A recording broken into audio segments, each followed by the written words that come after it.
Okay, so Pila and I are going to do our first counter conditioning session of the day. I know you mentioned that she is a little wigged out with the moving boxes and all of like the sounds that it makes and just the way it moves.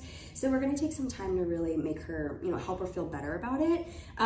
There's a few things to think about when you do this sort of stuff with her. So one, obviously we want to give her as much exposure as possible to this sort of stuff so that she's not just feeling it, hearing it, being confronted with the situation just once in a blue moon. And that's probably what happened, which is maybe she's never experienced a move like this before with this many boxes and just a lot of stuff going on. And she's just a little like, oh my gosh, this is not normal, right?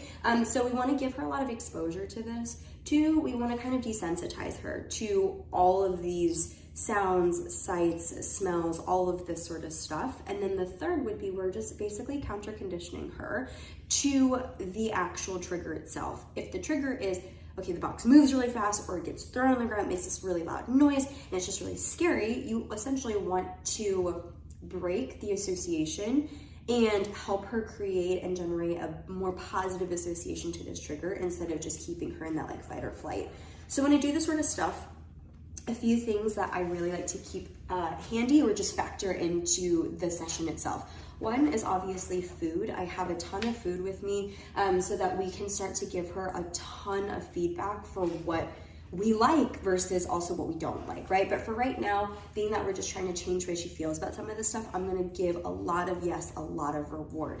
The other thing that you're noticing is she is on leash.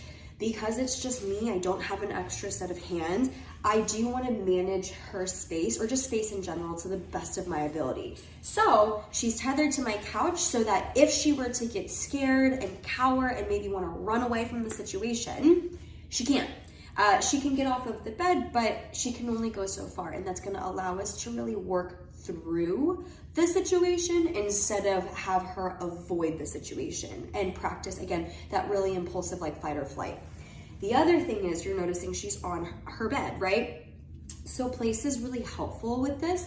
I know normally when we practice on a day-to-day basis, place is kind of for decompression, which yeah, we've been using it like that so far, but I find that it's really helpful, especially if she knows she can't get off of the bed until she hears her release word, that this is just an added tool to manage space as well.